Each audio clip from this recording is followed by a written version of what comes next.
मैं ये कह रहा हूँ, आप योगी जी की रैली करा दो, 90 सीटों में करा दो, 72 सीटें योगी के बिहार पे बीजेपी ले। हमने तो खैर जब से होश संभाला कमल ही जानती हूँ, कांग्रेस को तो हम जानते नहीं है। भाई साहब क्या नाम है आपका? मेरा नाम भारत यादव है जी।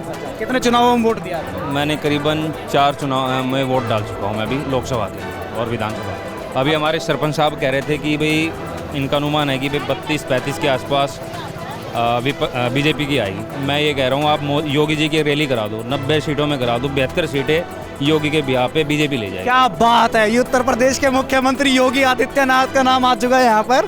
कह रहे आदित्यनाथ जी की रैली करवा दीजिए गुड़गांव में और पूरे हरियाणा में। गाँव तो मुकेश शर्मा जी का एक अपना ग्राउंड लेवल पे मेहनत करेगी, लेकिन योगी जी का जो इफेक्ट है पूरे हरियाणा, मैं तो कहता हूँ 90 पे आप विधानसभा पे योगी जी की रैलियाँ करा दो, 72 सीटें निकाल जाएगी।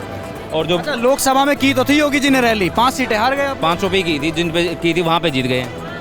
और जिन 500 पे की थी वो जीत गए। और हाँ, और अभी मैं ये कह रहा हूँ कि आप 90 पे करा दो, 72 सीटें निकाल जाएंगे, कन्फर्म है।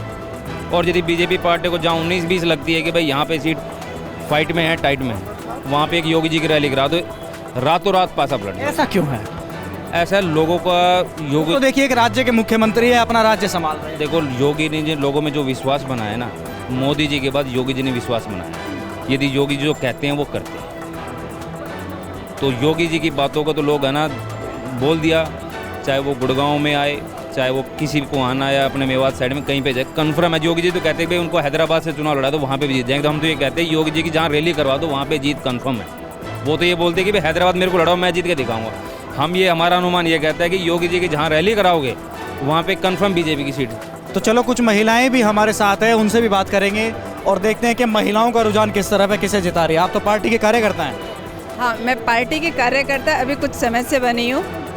मैंने जब देखा कि मुकेश भाई को जिस प्रकार से यहाँ टिकट मिली है, इन्होंने महिलाओं के सम्मान में काफ़ी सारे कार्य किए, इनकी जो नीतियाँ थी उन्होंने मुझे प्रभावित किया, इसलिए मैं भाजपा पार्टी में से जुड़ी। एक चीज़ बताइए, बता रहे हैं कि पहलवानों के साथ गलत हुआ, विनेश फोगाट ने राजनीति ज्वाइन कर ली, आप एक महिला होने के नाते क्या कहेंगे? मैं महिला होने के नाते बाद में बताऊंगी। मैं पहले एक बता दूं, मैं कि बास्केटबॉल इंटरनेशनल प्लेयर हूँ। अच्छा, आप भी खिलाड़ी हैं? जी। और मैं महिलाओं के उस प्रोटेस्ट में जाके मैंने देखा, और मैंने खुद ने अपना जीवन का एक लंबा कार्यकाल जो है मैंने स्पोर्ट्स में बिताया है। किसी भी प्लेयर के पास राजनीति करने का समय कभी नहीं होता है। उसको अपना कोर्ट दिखाई देता है, उसको अपनी डाइट दिखाई देती है, और उसको अपना कोच दिखाई देता है या अपना ग्राउंड दिखाई देता है। इसके अलावा वो कहीं और उसका ध्यान जाता नहीं है। परंतु आपने देखा कि जिस प्रकार से इन्होंने राजनीति की है, एक प्लेयर को अपने नियमों में रहना, गेम के रूल्स को फॉलो करना, ये सबसे ज़रूरी पहला नियम होता है, नियम में रहना। उन्होंने जिस प्रकार से अपने वेट को, अपने जो वेट था उसमें नहीं कंट्रोल कर पाए, ये उनकी सबसे बड़ी विफलता थी। उन्होंने पहला नियम अपने इंडिया में ही तोड़ा कि उन्होंने कैंप अटेंड नहीं किया।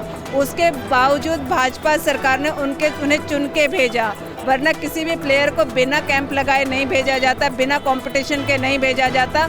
परंतु इन्होंने अपना सारा समय जिस प्रकार से जंतर मंतर पे निकाला, यह एक प्लेयर की वो नहीं है, निशानी नहीं है।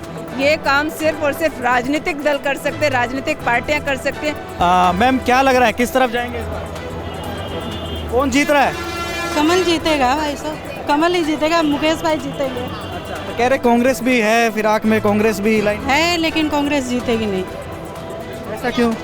ऐसा क्योंकि हमने तो खैर जब से होश संभाला कमल ही जानती हूँ, कांग्रेस को तो हम जानते नहीं हैं।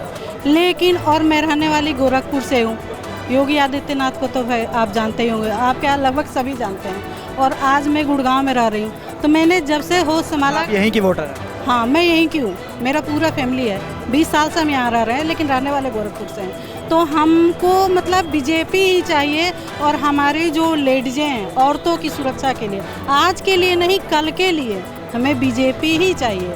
और इसलिए हम तन मन धन से, हमें कुछ नहीं चाहिए, हमें सिर्फ मुकेश भाई चाहिए। चलिए मैम, आप तो कार्यकर्ता हैं, आप तो पार्टी की तरफ ही जाएंगी। कांग्रेस भी मैदान में और कह रही है कि अब की बार 70 पार।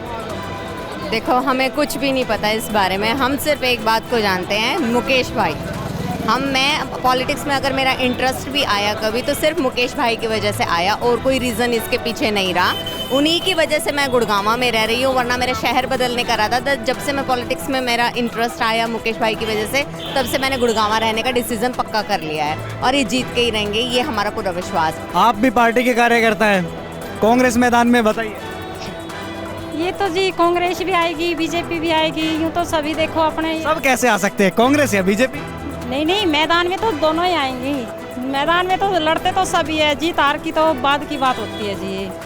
बाकी हमारा प्रयास मुकेश पहलवान है, मुकेश भाई ही जीतेगा, क्योंकि मुकेश भाई एक श्याम प्रेमी भी है, सच्चा भक्त है और उनके जैसा मतलब कोई नेता नहीं। हमारा जो है प्रयास मुकेश भाई है। वोट दो, vote for the sport Mukesh भाई। मैदान में तो कांग्रेस भी है। कांग्रेस भी है, देखो कांग्रेस आएगी नहीं। हम महिला मोर्चा से हैं, दयानंद मंडल की महिला मोर्चा में उपाध्यक्ष हूं। आएगी नहीं कांग्रेस, आएगी बीजेपी, मुकेश भाई ही आएंगे, हम लोग का वादा है, डंके की चोट पे बोल रहे हैं, मुकेश भाई ही आएंगे। तो चलिए, अब चुनावी लोगों से बात कर चुके हैं और लोगों का पता रुझान भी आ चुका है सामने किस तरफ है। अधिकतर लोग कांग्रेस की तरफ से ना जा करके बीजेपी की तरफ जा रहे हैं और कह रहे हैं कि बीजेपी इस बार 70 पार करेगी यहाँ पर। कैमरामैन मनोज के साथ दीपक प्रजापत, इंडिया टीवी।